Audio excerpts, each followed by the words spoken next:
So double bogeys, what causes them? What really makes you have a double bogey and is wrecking your scorecard? I'm going to share with you some amazing data from the Arcos database, which will show you exactly what causes these double bogeys and how to fix them. Remember, if you like this video, hit that like button. Don't be afraid to subscribe as well for loads more free golf content. We want the double bogeys gone, but today's question for the video is, how many double bogeys do you have in 18 holes? If you don't know the answer to this question, have a guess. And if you want to find out how many double bogeys you should be having, we'll put the answer down in those comments per index. So you're going to see graphs in this video. Just pause the video to digest them because they can be confusing. I get it. You're going to see two numbers. The top number is the chance of making a double bogey if you do the mistakes that we're talking about. The bottom number is out of all the double bogeys these players make, this is how often that mistake made that double bogey happen. Hopefully that makes sense. If it doesn't, let me know in the comments. So double chips to start. A double chip is hitting 2 chips to get the ball on the green. It's not a double chip like where you double hit it. It's where you hit the chip, you miss the green, then you have to hit another chip. So the data around double chips is mind-boggling and eye-opening. So 2 handicappers down, they're nearly 50% chance, 50% nearly chance that they're going to make a double bogey. Their hole is going to result in a double bogey if they hit a double chip. And if you move anywhere up towards the 12, 15 handicap range, it rockets, skyrockets up to 75%. You're almost nearly guaranteed to make a double bogey if you hit a double chip. This can be fixed. Let's give you some tips. So reducing those double chips is going to be massive. Great situation here. Bunker just staring at me. Doesn't look like I've got much room from here. I can't see the bottom of the pin. I can see this green is super rolling. And one of the first mistakes I see golfers make is they choose Hollywood shots when they don't need to. And Hollywood shots make chipping harder because they don't assess their surroundings that well. Watch this. If you've got the time to come up and assess the green complex, I can see from this position from up here, I have loads of green to work with. Yes, it slopes a bit away, but it's going to stop. I can absolutely just play my regular shot. I don't need to go all Hollywood. I don't need to make this harder by not assessing. I will look for any roll off. So if this pin was cut closer to that bunker, I'd be thinking, gotta go left of that pin. I don't want to hit 2 chips. So yes, I want to get it close, but I absolutely want to get it on the green utmost. Super interesting situation here for double chips. Loads of green, all seems pretty simple. There is a bit of a tear here. The amount of times I see golfers here take their lob wedge, feel like they want to just chuck it up there. Not a bad shot, but because that pin is back on the green, they overthrow it. They miss the green in such a simple situation, where if you've got the skills to practice with some different lofts and use different lofts, something like a 8-iron run in this situation, like the chances of me missing the green with this club are super like slim. And a putter, always a great option for me. If I can putt, wherever I can putt, I will putt. Doesn't mean I'm going to hit the ball as close all the time, but I'm not going to have a double chip. I am going to take them nearly off my scorecard, meaning my chances of double bogeys might be less than yours. Take the simplest option, hit the green. It'll really help you. Recovery shots off the tee. So this is an area where you hit your shot offline and you can't go at the green. You've got to come out short, sideways, wherever. You can't basically get a line to the flag. This is key for creating double bogeys. Not as crazy as you would think. Better players, again, do way better. They're a much lower percentage than if you go up to like 20 index players. So those lower index around 22%, it's resulting in a double bogey, but you're over the 50% rate with higher index golfers when it comes to having to hit a recovery off the tee. This is something that absolutely needs improving. This is going to be to do with better recovery shots from better players, the higher handicappers, as well as maybe not as hitting as far into the recovery area. But let's get your recovery play a little sharper. So 3 recovery shots with 3 options. The simple option, just coming out sideways here, big gap, plenty of room. If I chip out that way, you can see the percentage chance now of me getting down in 3. Second option, This gap, it's slightly smaller, but it pushes me more towards the green, which is this direction. It pushes me slightly forward. So you can see if I chip out that way, which is pretty much as simple as this shot, I am going to just reduce that chance of getting, or increase that chance of getting down in 3 or less, basically. But the third option, going out this way towards the green complex, might require me to hit a lower shot. It's a smaller gap. Even a little bit of shaping might be needed. But if I can pull this one off, my chances of finishing the hole in 3 more shots from there on is just absolutely, like, I'm just winning and winning. But can you do it is the question. So the first option for you would be assess your lie. Like, what shot can you play? All these lies are quite equal, not much guff around the ball. Just choosing a wedge to chip out over onto the fairway is an option I think 99% of the players who are watching this video will have. And again, you can play the same shot, same option, but trying to sneak it forward that little bit more, again, reducing. You could even play the same shot and go this way and just chip it out forwards. Again, any chance you've got of moving that ball closer to the hole, you should be taking. But what you're going to notice here, so that was 2 clubs 52 degree. This is a 7-iron shot.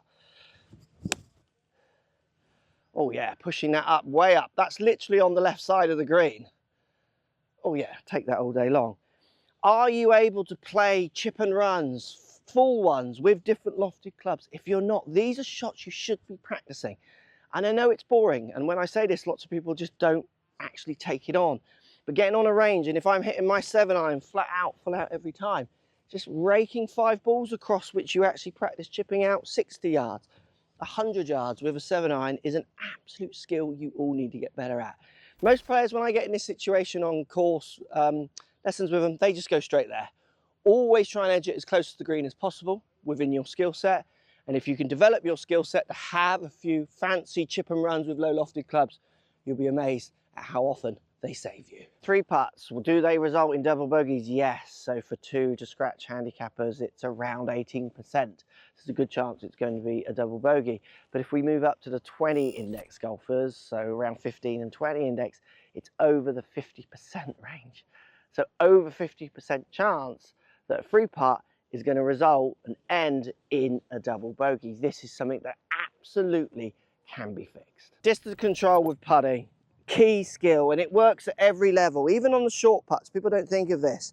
So 3 putts here breaking from the right side. So I've hit one right lip too hard.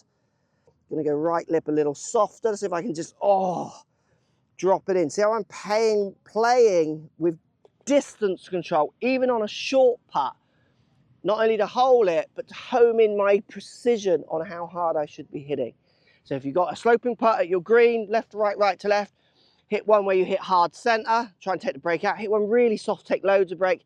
Try and get good at holing even small putts by using skilled distance control. And then we all see golfers get on a putting green prior to a match or going to play, hitting some putts, trying to hole out 6-footers all day long.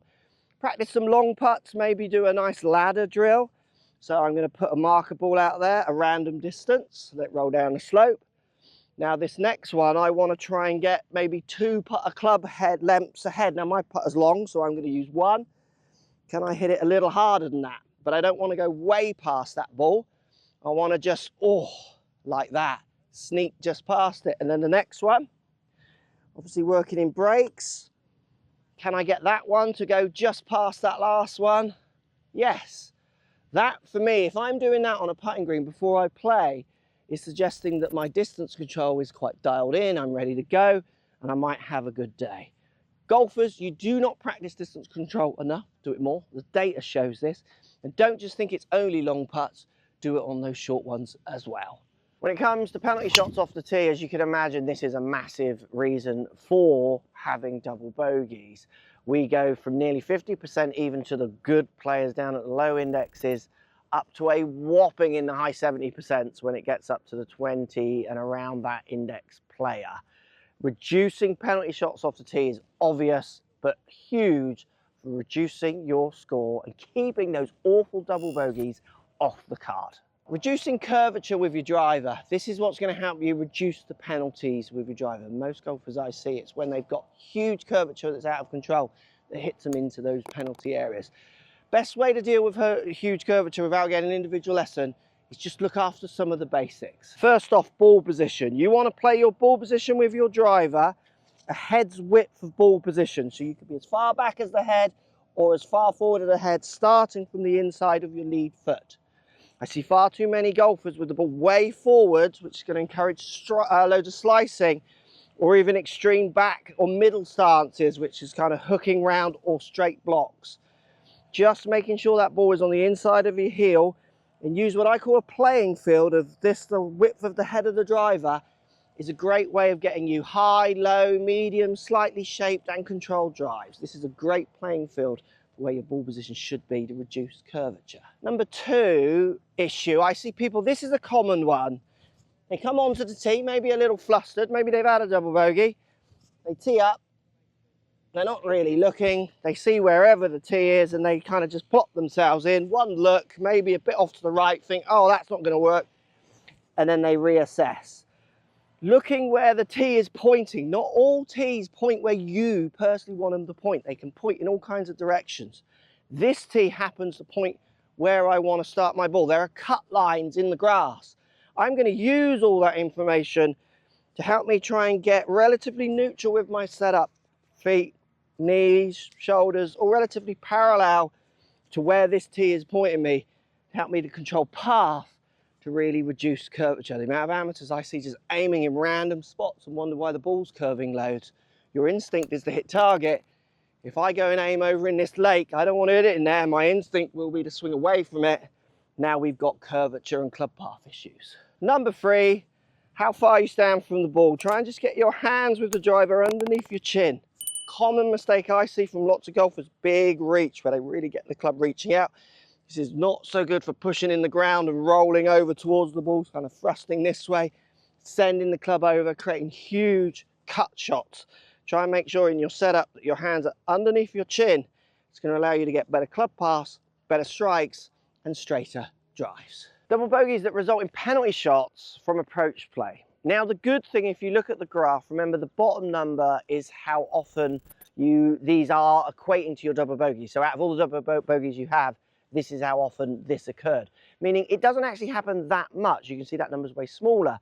But when you do hit it in a penalty area, on an approach shot, the numbers are staggering. You're almost guaranteed to make a double bogey. Even the good players, the scratch indexes, they're over 50% chance they're going to make double if they hit it in approach play hazard, where it just jumps up to a huge number down there, as you can see, with the higher index players. Doesn't happen very often, but when it does, it's destructive. Let's get it happening even less. The penalty shots on approach data is super interesting. Remember, it doesn't happen that often. That's the good bit here. But when it does happen, it's punishing all of us hard. So what can you do to really reduce those doubles? I mean, this is a great example here, Larangel. We've got water all the way up to the end of the green and beyond down the right. This is an absolute danger situation. And one of the things I see amateurs do time and time again with their approaches, when they do end up hitting approaches in the water, is they just have really bad targets, really bad plans. For me, I've got a 9-iron in my hand, I'm about 160 yards out, wind's down off the left. Looking at this green, I'm aiming middle of that back bunker. So that would be quite an aggressive line. But with a 9-iron, if I'm going to go wrong with a 9-iron as a general rule, it's going to go left. I'm not going to go right. If this is the same situation and I've got a 3-wood, a 5-iron, a less lofted club, my target will shift left of that bunker in the distance. It'll actually be left of it. So I am shifting targets for situation. I'm switching targets for situation and loft, because we don't all shape our irons or long approaches the same way. That's before I work in any lie variants, ball above feet, ball below feet, those kind of ideas. Even with a 9-iron, you put this ball below my feet, I am shifting my target way further left. When I'm confronted with a situation where I know I'm just going to blow out if I hit the water, approach shot into a hazard, I am doing everything to avoid that happening. The other thing I would also consider doing is, this pin is kind of like middle back. I know front left of this pin or flag, there's no trouble of going in the water. So if I hit a wedge to the front left of the bunker, I'm literally taking that water out of play. Will I free putt? Possibly, but there's a good chance I won't make a double and I'll take my 1 bogey. Remember, in golf, it's about reducing those mistakes. So as handicaps go up, every mistake you make, you're more likely to make a double. We want them gone for your handicap to come down. Now, if you want to find out how far you should be hitting every iron, this video will help you out. Remember to subscribe. Thanks for watching.